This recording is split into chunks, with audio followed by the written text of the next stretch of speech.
Bismillahirrahmanirrahim. Welcome to Dr. K's Academy. My name is Engineer Rahman Ilhan. Let's start the second lecture of Building Construction Engineering. The outline of this lecture are site selection. Then we will discuss is suitable site selection is essential for building and what factors should be taken into account for site selection. Then we will define orientation of building, its objective, and what factor affecting orientation of buildings. Then we will define ventilation of buildings, its objectives, and methods. Site selection. Site selection involves evaluating and choosing a suitable location for building. It greatly affects its planning, design, and construction. Now you will be thinking that is a selection of a suitable site is essential for building. So before planning and construction, it is essential to select a suitable site because it has a direct effect on cost of construction, maintenance, the living condition. So it is necessary to select a suitable site for a building. Now we have to discuss what factors should be taken into account for site selection. The first one is level of site, climate condition, soil condition, availability of services surrounding. Here we will discuss them in detail. The first one is level of site.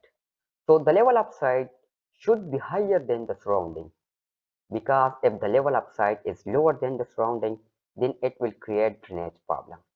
The second one is climate condition. The intensity of rainfall and the subsoil water should be low so as to avoid dampness in the building. And we have to avoid that area for site selection which are prone to flooding or near waterways.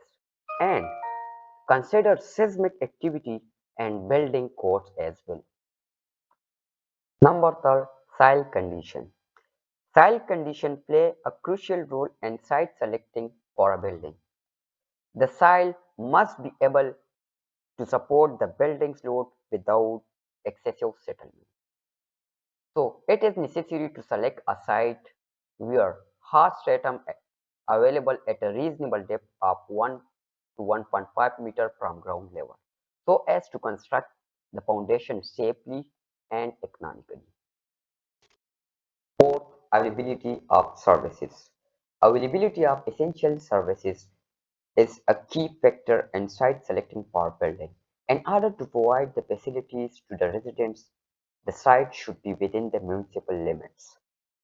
The site should have to access to energy supply, gas, electricity and power, heating, air and conditioning, ventilation and refrigeration, fire detection and protection, security and alarm system, telephone and IT networks, escalators and lifts, natural and artificial lighting, acoustic system, water drainage and plumbing. And the site should have provide as easy access from the nearest road. Number 5. Surrounding. The surrounding of a site significantly impact the feasibility, safety, and long-term value of a building. So the situation and surrounding of the site must be such as to suit the purpose for which the building is to be constructed. Surrounding for different buildings. Each type of a building requires different surrounding. Number first, residential building. The surrounding of residential building should be such that there must be post office, hospitals, banks, markets in order to provide comfort to the resident. Number second, commercial building. A commercial building success depends heavily on its location. The ideal site should maximize visibility, accessibility, and business potential.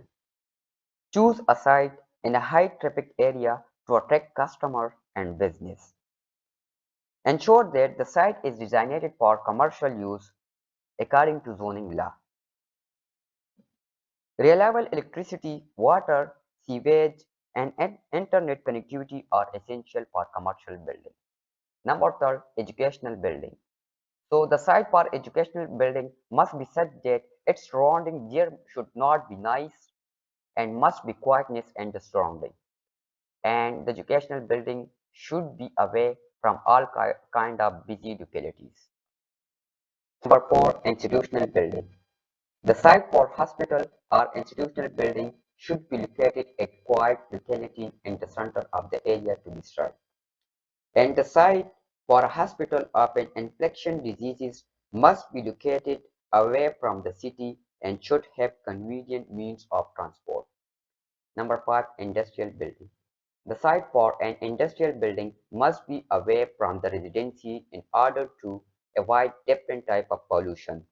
And there should be transport facility for laborers, raw material, and finished goods. Now let's discuss orientation of building. The art of placing building in such a way that its front faces a particular direction is called orientation of a building. Orientation also includes the arrangement of doors of a building so as to provide natural comforts to the inmates. Orientation needs first consideration after selection of a site for proper planning and design of building. Objectives of orientation of a building. So there are different objectives of a building orientation. Number first, to place building in such a way so as to suit with its surrounding. Number second, to provide natural comforts to the inmates. Number third, to provide privacy to the inmates. Number four, to protect the residents from the dust nuisance. Number five, to protect the inmates from nuisance of noise. Number six, to place building in such a way that no portion or minimum portion will come in contact with shower during raining. Factor affecting orientation of a building. So there are different factors which affect the orientation of a building. Number first, surrounding of the site. Number second, direction of roads. Number third, the characteristic and intensity of rain. Number four, sun paths. Number first, surrounding of the site. We have to orient the building in such a way that it suits the surrounding of the site.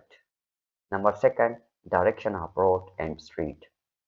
The building should be so oriented that it has easy access to the nearby roads. Number third, the character and intensity of rain. The building should be so oriented that it has prevent the entry of rain to the room. Number four, sun path.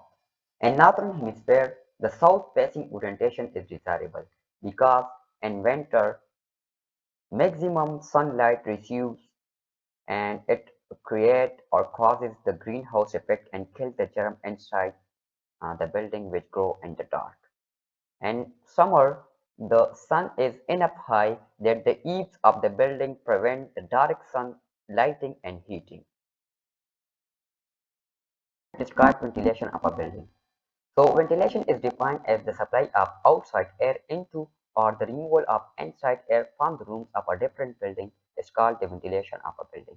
Or we can also define the ventilation of a building as the mechanism of supplying fresh air into the building and removing of foul air from the building is known as ventilation of building. Objectives of ventilation. So there are different objectives of the ventilation which are to remove foul air and to provide fresh air into the building. Number second, to provide unpleasant smell due to humidity. Number third, to prevent the growth of different germs like bacteria and fungi. Method of ventilation. So there are three methods of ventilation. Number first, natural method. Number second, artificial method. Number third, mixed method. Here we will see each of them in detail. Number first, natural ventilation. So the natural ventilation normally done through joinery such as doors and windows of a building is known as natural ventilation. Natural ventilation. So the natural ventilation normally done by providing doors and windows in opposite direction. So the process by providing doors and windows in opposite direction is known as cross ventilation. So the natural ventilation also called cross ventilation. Number second, artificial ventilation. Artificial ventilation also called the mechanical ventilation. Simply, the ventilation which are done through mechanical machine is known as mechanical ventilation or artificial ventilation. So the mechanical ventilation may be fan or exhauster. In this case, the air pressure is reduced and the fresh air is entered to the rooms. You can see in the figure that the blue pipes are provided for fresh air and the red pipe are provided for removal of foul air or used air. Number third is mixed ventilation. It is also called hybrid ventilation, and this ventilation provided where natural ventilation not is not enough to provide the comfort to the inmate. So in that case, we add the artificial ventilation as well. So due to this, it is called mixed ventilation because in this the natural ventilation and artificial ventilation are work together. Thank you. If you have any question, you can ask in comments.